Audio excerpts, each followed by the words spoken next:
नमस्कार साथियों, बात करें मार्केट की तो मार्केट में ज़बरदस्त सेलिंग तो आपने देखी होगी और आपको अनुमान भी लग गया होगा कि जो रिटेल ट्रेडर है वो किस प्रकार से फंसते हैं। रिटेल ट्रेडर को आज करीब 14,000 करोड़ का नुकसान होता हुआ नजर आया है। तो किस प्रकार की भयानक गिरावट आज देखने को मिली कि बाजार किस प्रकार से क्रेश होता है, जब गिरने लगता है तो किस प्रकार से गिरने लगता है।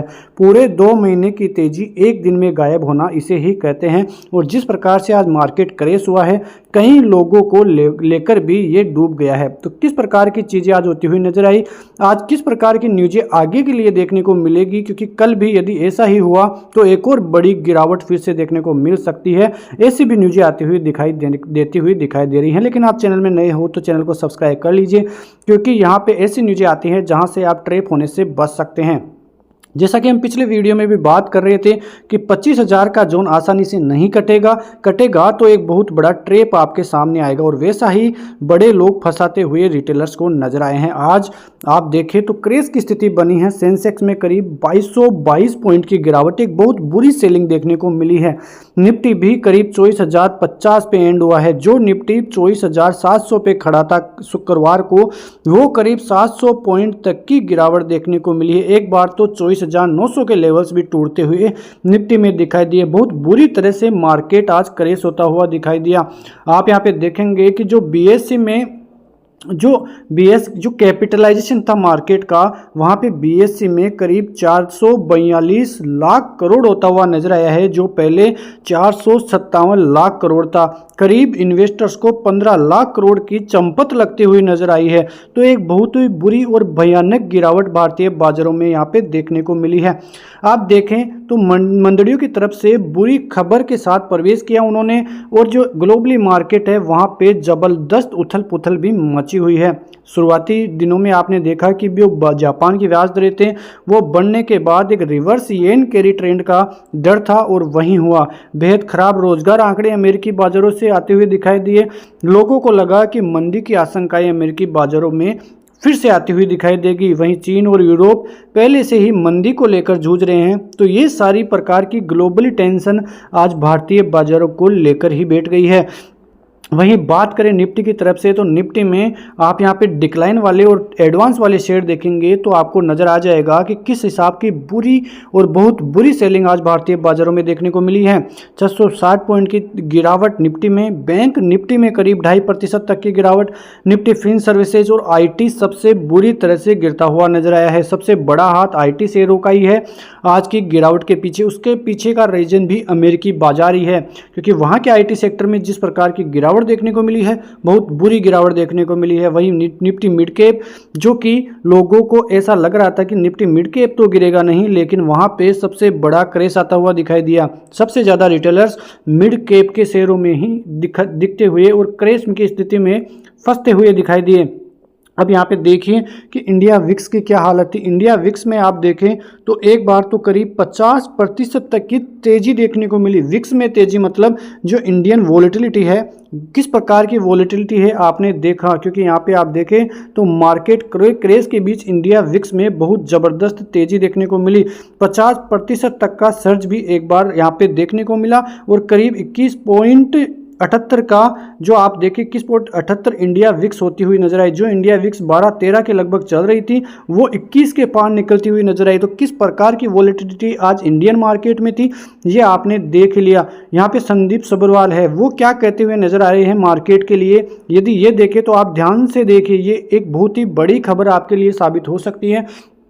ठीक है, तो यहाँ पे आप चीज़ों को गौर से सुनिए, क्योंकि जो कुछ भी हम यहाँ पे बताते हुए नजर आए हैं उसके पीछे कुछ फैक्ट भी आपको नजर आ जाएगा। यहाँ पे आप देखेंगे तो डोंट स्टार्ट बाइंग नो, अभी आप बाइंग स्टार्ट मत कीजिए, क्योंकि ये जो करेक्शन है वो अभी एंड नहीं हुआ है। निफ्टी में करीब 7 से 10% की फॉल आती हुई दिखाई दे सकती है, ये संदीप साबरवाल कहते हुए दिखाई दे रहे हैं, क्योंकि उनको लग रहा है कि निफ्टी में जिस प्रकार की तेजी पिछले कई दिनों से देखने को मिल रही थी, कोई भी न्यूज़ एक बड़ा करेक्शन ला आ सकती थी, और वो न्यूज़ मिली ग्लोबली बाजारों की तरफ से। जो ग्लोबली टेंशन आती हुई दिखाई दे रही है वहीं से ये न्यूज़ आती हुई दिखाई दी। और 25,000 के लेवलों से जिस प्रकार की सेलिंग पिछले 2 से 3 सेशन में ही देखने को मिली है, एक बहुत ही बुरी सेलिंग है, क्योंकि ऐसी सेलिंग में रिटेलर्स को मौका ही नहीं मिलता कि वो वहां से निकल पाए, और रिटेलर्स बुरी तरह से फंस जाते हैं। तो आपने देखा होगा कि जो भी कोई बड़ा साइकोलॉजी जोन होता है वो इतनी आसानी से नहीं करता है, और यही फिर से एक तरह से देखें तो ज़बरदस्त सेलिंग का कारण भी बना है। यहाँ पे आप एक और न्यूज़ पे देखें तो गोल्डमैन सैक्स ये कहता हुआ नज़र आ रहा है कि यहाँ पे यूनाइटेड स्टेट में रिसेशन के बीच करीब 15 से 25% तक की अभी भी आगे रिस्क दिखाई देती है, और ये आज ही की न्यूज़ है। तो आप यहाँ पे ध्यान से जान लीजिए, क्योंकि गोल्डमैन सैक्स कोई भी बात बोलता है तो उसके पीछे कोई लॉजिक होता है, और ये लॉजिक भारतीय बाजारों के लिए भी एक नेगेटिव बात है, जो कि आप पहले से ही संदीप जी से सुन चुके हैं। तो यहाँ पे जो ग्लोबली संकेत आगे के भी आ रहे हैं वो भी एक बहुत बड़ी नेगेटिविटी साथ लेकर आ रहे हैं। तो ये सभी चीज़ें जो है नेगेटिव है, लेकिन उसके बीच जो एशियन स्टॉक है और जो यूएस के फ्यूचर है वहाँ पे ज़बरदस्त गिरावट का माहौल फ्यूचर्स में देखने को मिला है, और इकोनॉमी स्लो डाउन को लेकर बहुत ज़्यादा डर निवेशकों में बैठ गया है। तो ये डर तब तक नहीं निकलेगा जब तक फेड कोई भी बड़ा निर्णय नहीं ले लेता है। बड़े बड़े इकोनॉमिस्ट भी यही कहते हुए नजर आ रहे हैं कि जब तक फेड कोई जल्दी से निर्णय नहीं लेगा तब तक अमेरिकी बाजारों में अब फिर से ऐसे ही फियर बनता हुआ दिखाई दे जाएगा। यहाँ पे आप एक नज़र डालें डाउ जोन्स फ्यूचर्स पे, तो 717 पॉइंट की गिरावट डाउ जोन्स में देखने को मिल रही है। करीब 1.80% तक की गिरावट तो फ्यूचर में ही देखने को मिल रही है। जब अमेरिकी बाजार खुलेगा तो क्या हाल होगा ये आप समझ सकते हैं। और यदि अमेरिकी बाजारों में आज फिर से एक बड़ी सेल ऑफ देखने को मिली तो उसके बाद कल भारतीय बाजारों का नंबर फिर से आता हुआ दिखाई दे सकता है, क्योंकि इसके पीछे का रीज़न यही है कि शुक्रवार के दिन अमेरिकी बाजार भारतीय बाजार बंद होने के बाद बंद हुए, और वहाँ से ऐसी न्यूज़ें आने के बाद, क्योंकि शुक्रवार को भी अमेरिकी बाजारों में बहुत ज़बरदस्त सेल ऑफ देखने को मिली थी, तो उसका फ़र्क आज सोमवार को इंडियन बाजारों में देखने को मिला। अब कल यदि आज अमेरिकी बाजारों में कुछ गलत होता है तो फिर से इंडियन बाजार तैयार हो जाइए एक और बहुत बड़ी सेलिंग की रैली के साथ। अब यहाँ पे कॉल पुट डेटा भी आप देखेंगे तो 24,000 पे क्या स्थिति बनी हुई है। 24,000 के लेवलों पे ज़बरदस्त सपोर्ट अभी और काम करता हुआ नजर आएगा। यदि 24,000 का लेवल ही होल्ड हो जाएगा बाजार में तो फिर अच्छी खासी तेजी आगे देखने को मिल सकती है, लेकिन यदि 24,000 भी ड्रॉप हुआ तो एक और लेवल आगे जाके बताऊंगा कि यदि वो भी ड्रॉप हो जाता है तो एक फिर से बड़ी फियर देखने को मिल सकती है। 24,000 पे ज़बरदस्त सपोर्ट है, ये हम टाल नहीं सकते, लेकिन आप यहाँ पे ऊपर के लेवलों पे जैसे ही जाएंगे 24,200 की तरफ बढ़ेंगे तो कॉल राइटर्स अपनी पोजीशनें बढ़ाते हुए दिखाई दे रहे हैं, यहाँ पे एड ऑन करते हुए दिखाई दे रहे हैं। उससे ऊपर 24,300 के ऊपर यहाँ पे चलेंगे तो 24,300 पे करीब 31.45 लाख कॉल राइटर्स है, वो बाजार को ऊपर जाने में जो है पूरी तरह से रोड़ा अटकाएंगे। यदि 24,200 और 24,300 का लेवल ही पार हो जाते हैं तो कोई दिक्कतें भारतीय बाजारों में देखने को नहीं मिलेगी, लेकिन जब तक ये दो लेवल न निकले तो मान लेना कि भारतीय बाजारों में कोई बड़ी तेजी दिखने योग्य अभी नहीं है।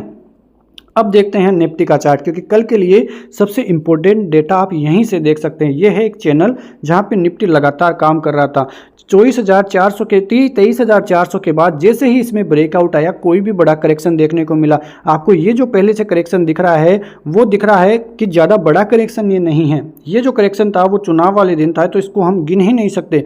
तो ये एक सीधी रैली भारतीय बाजारों में गई, उसके बाद ये जो ऊपर का लेवल बना 25,000 का ये बाजारों में ट्रैप हुआ, उसके बाद एक बड़ा गैप डाउन यहाँ पे और फिर से एक बड़ा गैप डाउन आपको यहाँ पे देखने को मिल जाएगा।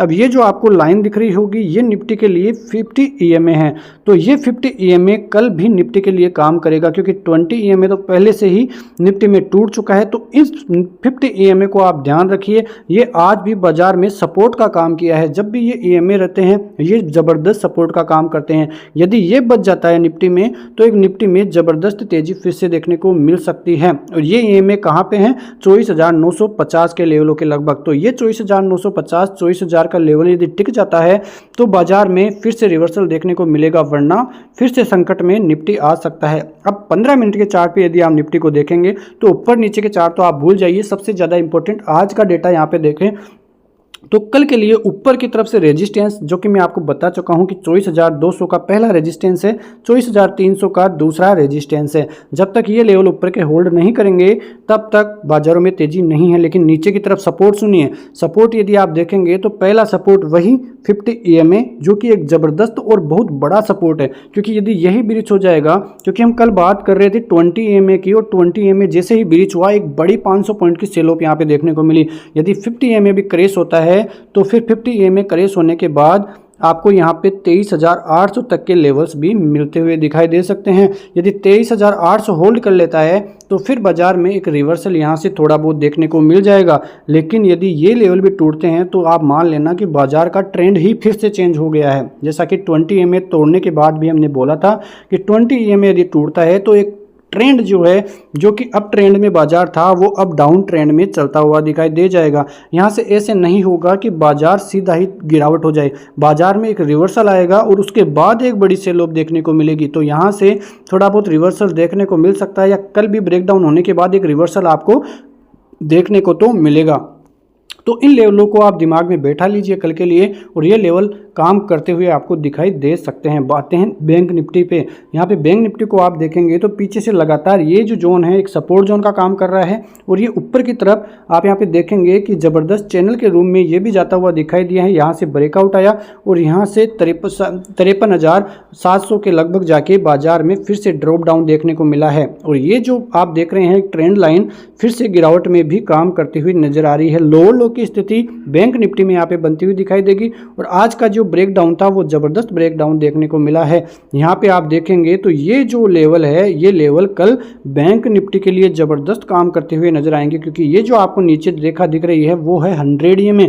वहाँ पे निफ्टी में 50 EMA से बाजार घूमा है, और बैंक निफ्टी में 100 EMA से बाजार घूमता हुआ दिखाई दिया है, जो आपको यहाँ पे नजर आ जाएगा। यहाँ पे लेवल्स की चर्चा करें तो आप देख सकते हैं कि ये 100 EMA जब तक नहीं टूटेगा तब तक बाजार में कोई बड़ी गिरावट देखने को नहीं मिलेगी। यदि यहाँ से भी बाजार निकल जाता है नीचे की तरफ तो एक और बड़ी चिंताएं बाजार में देखने को आपको मिल जाएगी। यहाँ पे रेजिस्टेंस लेवल की बात करें कि जब तक 50,200 का लेवल ऊपर की तरफ न टिके और 50,400 का लेवल, यदि ये लेवल ऊपर की तरफ नहीं टिकेंगे तो बैंक निफ्टी में एक और बड़ी गिरावट देखने को मिल सकती है। इस बात को हम भी नज़रअंदाज नहीं कर सकते हैं। तो यदि बाजार में यहाँ से गिरावट होती है तो फिर 49,800 तक के टारगेट्स भी आपको यहाँ पे आते हुए दिखाई दे सकते हैं। तो बैंक निफ्टी और निफ्टी में आज लेवलों पे नज़र रखिए, क्योंकि आने वाले दिनों में भी थोड़े नेगेटिव संकेत ही बनते हुए यहाँ पे दिखाई दे रहे हैं। उसके पीछे का पूरा रीजन अमेरिकी बाजार, जापानीज बाजार है, क्योंकि वहाँ पे ग्लोबल रिसेशन की स्थिति बनती हुई दिखाई दे रही है। तो सभी चीज़ें देखने योग्य हैं। उसमें यदि आपको चैनल बढ़िया लगा हो तो लाइक कीजिए, क्योंकि यहाँ पे आप सारी न्यूज़ें देख के ट्रैप से बच सकते हैं। जो भी कोई बड़ा खेल हो रहा है ट्रैप करने के लिए बड़े लोगों का, उससे आप बच सकते हैं। मिलते हैं नेक्स्ट वीडियो में, तब तक के लिए नमस्कार, जय हिंद, जय भारत, वंदे मातरम।